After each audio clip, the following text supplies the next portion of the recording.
Hello, everyone, and welcome back to Emily English Daily. I'm Emily. And I'm Tom. We are so happy to be here with you today. It's always a joy to share our English tips. Yes, Emily, it really is. And before we start our wonderful chat today, please remember to like this video, share it with your friends, and subscribe to our channel if you haven't already. It helps us a lot. Exactly. Your support means the world to us. Thank you. So, Tom, today we have a super important topic. It's about training your mouth and your mind for English. What do you think about that?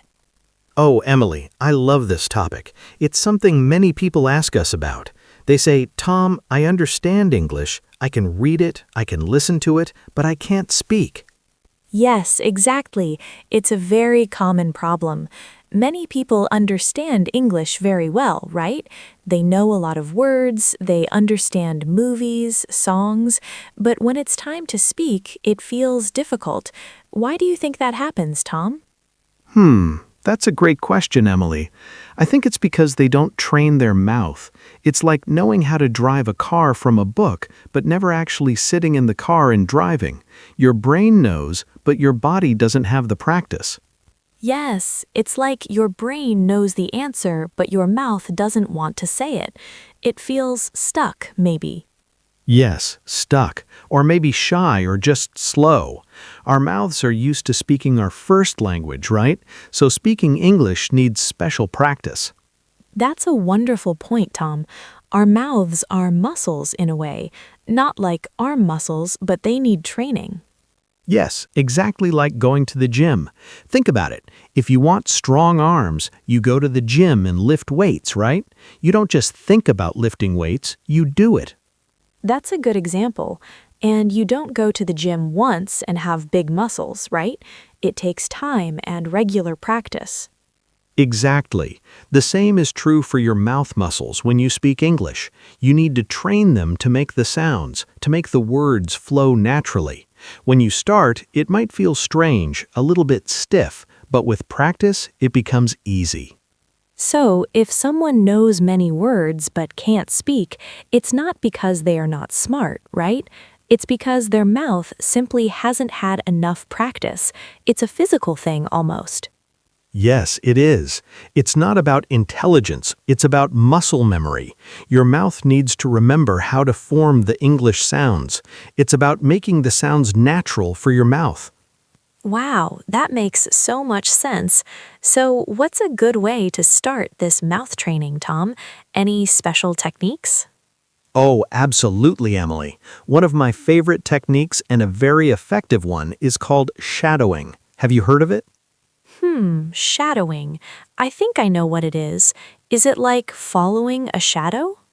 Yes, in a way, it's like being a shadow of the speaker. Here's how it works. You listen to someone speaking English, like in a podcast or a video, and then you repeat exactly what they say almost at the same time or right after them. Ah, I see. So you listen and repeat almost like an echo. Yes, exactly.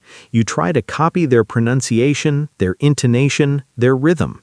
It's like you are an actor trying to sound exactly like the person speaking. You don't just say the words, you try to feel them too. That sounds like a lot of fun, actually. So I put on a video, and if someone says, "Hello, how are you today?" I say, "Hello, how are you today?" right after them, trying to sound the same, right? Yes, and the important part is to not stop. Even if you don't understand every word, just keep repeating the sounds. The goal is to get your mouth used to making those English sounds and patterns. Wow, that's a brilliant idea, and it helps with both listening and speaking at the same time. You're listening very carefully to repeat, and you're speaking out loud. Precisely. And you can start with very simple things like short phrases. You can find many videos online for beginners. The key is to imitate. That leads us to our next point. Tom, after shadowing, what else can we do? I think repeating simple phrases daily is super helpful. Oh yes, repeating simple phrases daily is a game changer. It's like warm-up exercises for your mouth. When you wake up or during a break, just say some simple English phrases. Yes, sometimes people feel like they need to say very complex things to practice, but it's not true. Simple phrases help a lot to unlock your mouth. Yes, Emily. For example, phrases like, I'm ready, or I can do it, or let's go. Even good morning or thank you. Yes, and you can say them with feeling. Like if you are happy, say, I'm ready, with a big smile. If you are a little bit tired, say, I'm ready in a lower voice. This helps your mouth and also connects words with emotions. That's a great tip, Emily. It makes it more natural. And the more you repeat these simple phrases, the more comfortable your mouth becomes with them. They become automatic. Like when you learn a new song, right? At first, you read the lyrics, but after many times, you just sing it without thinking. Exactly. These phrases become part of your English habit, and once simple phrases are easy, you can try longer ones, little by little. Now, this next tip might sound a little funny, but it's very important. Speak out loud even if you are alone. Yes, this is my favorite one. People might look at you strangely if you do it in the supermarket, but in your home, it's perfect. Yes, don't be shy. Your home is your safe English zone. You can talk to yourself in English. It might feel silly at first, but it's very powerful. You can talk about your day, what you're doing, what you want to do. For example, I am making coffee now. It smells good. I need a cup. Yes, or I need to clean the house today. First, I will clean the kitchen, then the bedroom. Or even just describe things you see. This is a book. It is red. It is on the table. Yes, and the great thing is, you don't need a partner. You are your own best English partner, and nobody is there to correct you, so you can speak freely, right? The goal here is just to make noise in English, to get your mouth used to producing sounds. Even if you make mistakes, it's okay. It's your practice time. Exactly. The more you speak aloud, the more natural it feels, and your brain starts to connect the words with the actions or objects. It's very, very effective. So, we train our mouths. Now let's talk about our minds. Tom, how can we start to think in English? It sounds hard, right? It can sound hard, but it's a process, step by step, little by little. You don't need to think about complex ideas at first. So not like, I wonder about the meaning of life in English right away. No, not that.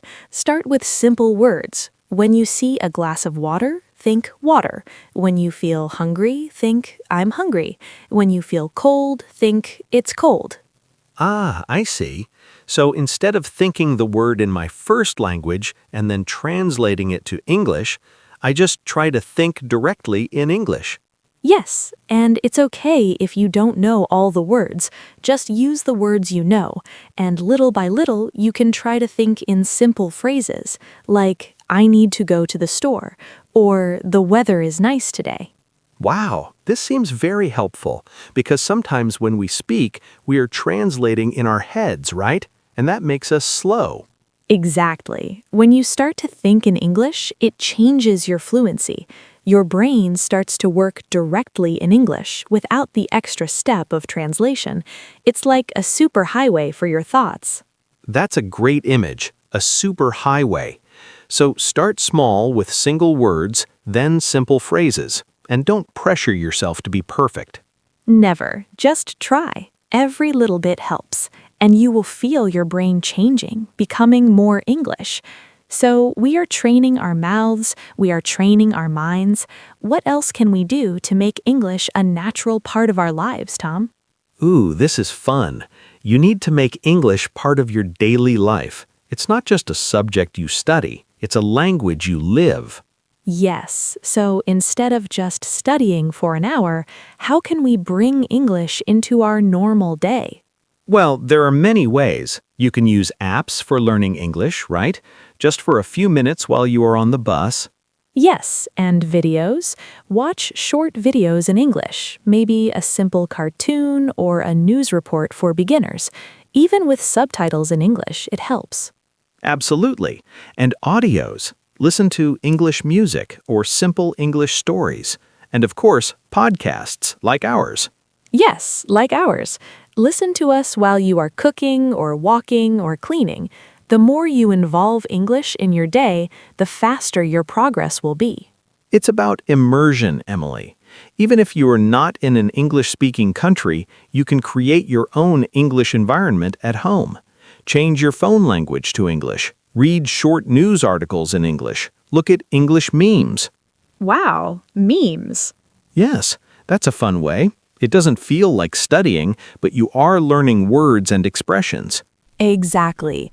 The more English surrounds you, the more natural it becomes. Your brain gets used to hearing, seeing, and thinking in English without extra effort. It speeds up everything. Tom, this next point is so important for all types of learning, but especially for English. It's about consistency. Ah, yes. Stay consistent. This is key. Many people think they need to study for 2 hours every day, but that's not always possible, right? And then they get tired and they stop. But what if we do just a little bit every day? That's the secret. 5 minutes a day is powerful. Seriously, training every day, even for a short time, is much, much better than studying a lot only once in a while. Yes, it's like the gym example again. Going to the gym for 5 minutes every day will make you stronger than going for 5 hours once a month. Exactly. Small, regular efforts build habits, and habits build skills. Your mouth remembers the sounds, your brain keeps thinking in English. It's a continuous process. And it feels less like a big task, right? Oh, I only need to do 5 minutes of English today. And sometimes those 5 minutes turn into 10 or 15 because you start enjoying it. That happens all the time. The point is to not break the chain. Every day, a little bit of English. It builds momentum, it builds confidence, and it tells your brain, English is important. We do it every day.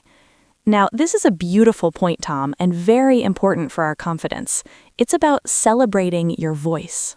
Oh, I love this one, Emily. It's so true.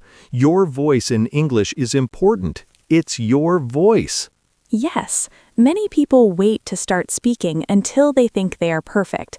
They think, my English is not good, my accent is bad, I will wait. No, don't wait to be perfect to start. You start to become better. Your voice with your unique accent and way of speaking is part of who you are.